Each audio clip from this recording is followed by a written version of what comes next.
actual truth, and it was cooked up and paid for by the Clinton campaign. As for your second question, Caitlin, I think who is saying that she would release this to try to boost her standing with the president? Who has said that? Well, the president has publicly undermined her when it came to Iran. He said she was wrong. He told me that she didn't know what she was talking about. That was on Air Force One on camera. The only people who are suggesting that the Director of National Intelligence would release evidence to try to boost her standing with the president are the people in this room who constantly try to sow distrust and chaos amongst the president's cabinet, and it is not working. I will just answer your question directly. I am with the President of the United States every day. He has the utmost confidence in Director Gabbard. He always has. He continues to. And that is true of his entire cabinet, who is all working as one team to deliver on the promises this president made. Does anyone else have questions for Director Gabbard? And then we'll turn it over to a couple other questions. Christian, go ahead. Yeah, thank you, Director Gabbard. Two follow-ups on questions that have been asked. You mentioned the previous DNIs during the president's first term. One of them reports to you right now, if I'm not mistaken, John Ratcliffe. So have you not spoken to him about why this information was not declassified during the first term? He was in that position for a very short period of time. The work that began back then, we have picked up and absolutely completed. We are continuing to investigate this. Additional whistleblowers are now coming forward because they see an opportunity for the truth to come to light. And as Caroline said, for real accountability to be brought forward. The accountability is the essential part of this. We can show the truth, reveal the truth.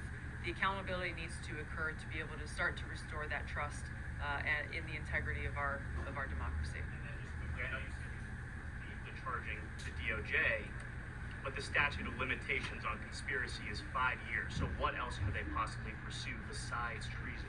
I think that's a great question for Attorney General Pam Bondi. We're providing all of the evidence, all of the intelligence that we have, both redacted and unredacted versions, referring it to the Department of Justice and the FBI. We'll take one more, Charlie. Go ahead. How credible was the information on Hillary Clinton's health? The report said that it was from DNC, sourced from the DNC. Have you seen that information or do you think that maybe Russia was overemphasizing what they had? All I have seen is what the Intelligence Committee have reported through their investigation.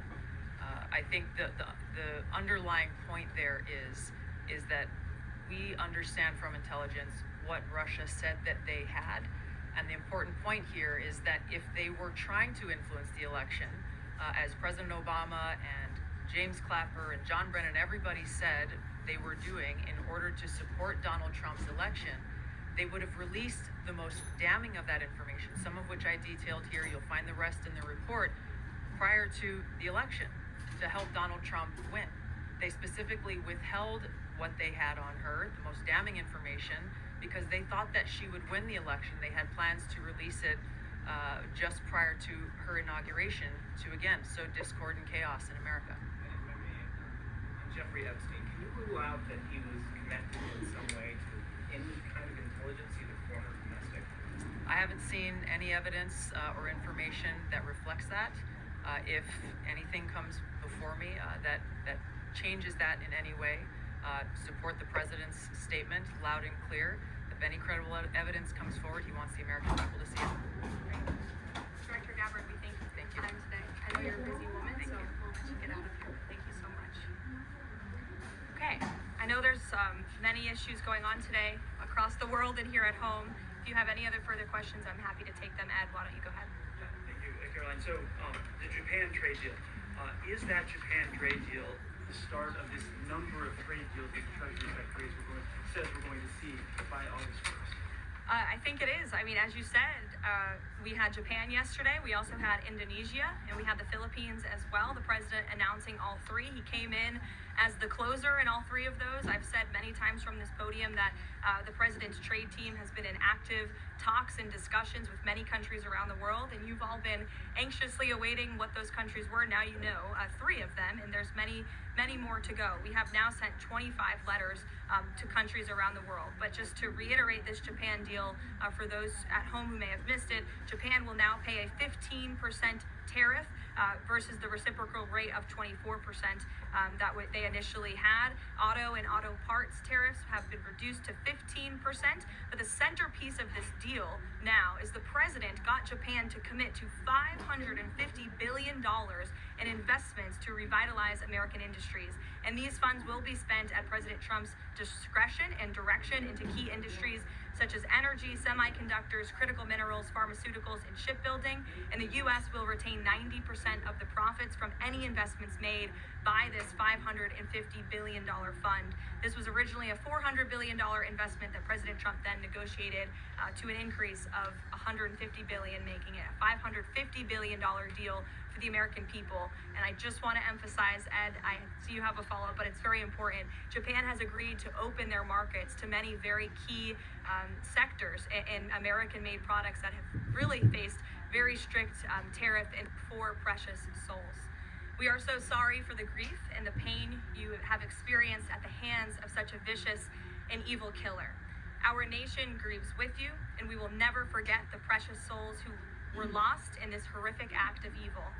If it were up to the president, he would have forced this monster to publicly explain why he chose to steal these innocent souls. May God bless and watch over everyone affected by this unimaginable tragedy, especially the parents who lost their children.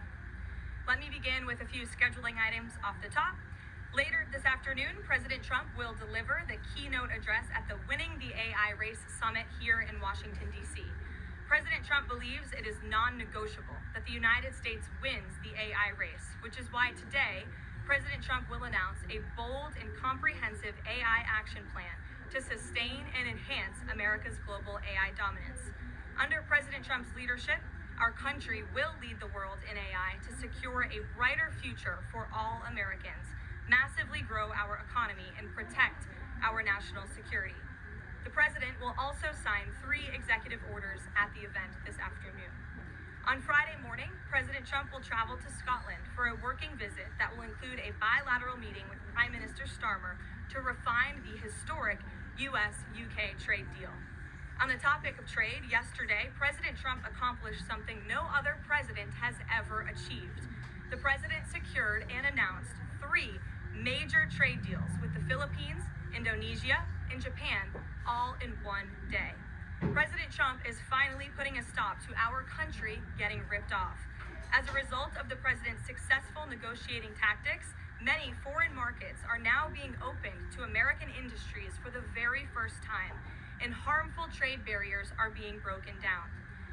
Thanks to President Trump, these countries around the world are agreeing to open their markets to American-made products and goods for the first time, which will lead to a boom in sales and profits for American businesses right here at home. As President Trump said, he will only lower tariff rates if a country agrees to open their market to American-made products. If not, they will continue to face tariffs and pay a steep price to do business in the United States of America, which remains the best market on the face of the planet. Also this week, the president officially marked 6 months here at the White House. He made big promises to the American people on the campaign trail last year, and he has unquestionably delivered on those promises in record time. The president has defeated the Biden inflation crisis to make America affordable again. Core inflation is currently at its lowest level in 4 years, and prices for everyday goods are falling. The president's pro-growth policies have fueled massive job growth across our country. Since the president has taken office, our economy has added nearly 700,000 new jobs, with native-born American workers accounting for all job gains. The president has put the economic needs of families and of workers first. He signed the largest tax cuts for the middle class in American history, including no tax on tips, overtime, and Social Security. We have also seen the president unquestionably deliver on his promise to secure our southern border. He has ended Biden's illegal alien invasion, and for 2 months in a row, 0 illegal aliens were released into our country. The president has also, as you all know, initiated the largest mass deportation campaign in American history. The president has also restored law and order to make America safe again, another campaign promise he vowed to the American public. The United States of America is currently on track for its lowest murder rate on record, following this shift from the last administration to the Trump administration. The president has also ended Joe Biden's reckless war on American energy. U.S. oil and natural gas production are now surging, and summer gas prices reached their lowest level since 2021.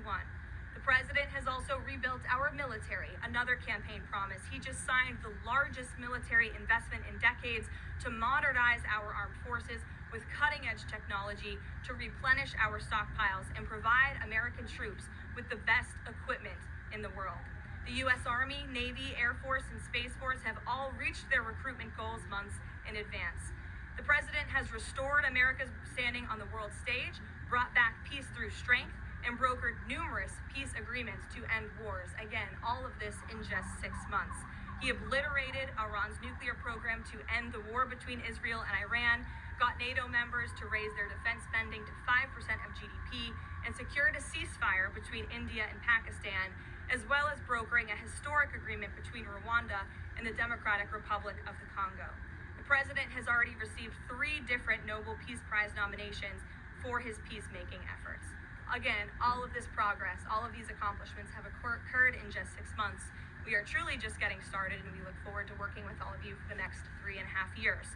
On another matter, over the past few days, Director of National Intelligence Tulsi Gabbard has unveiled shocking new evidence that former President Barack Obama and top aides in the Obama administration conspired to subvert President Trump's 2016 election victory and undermine the democratic will of the American people.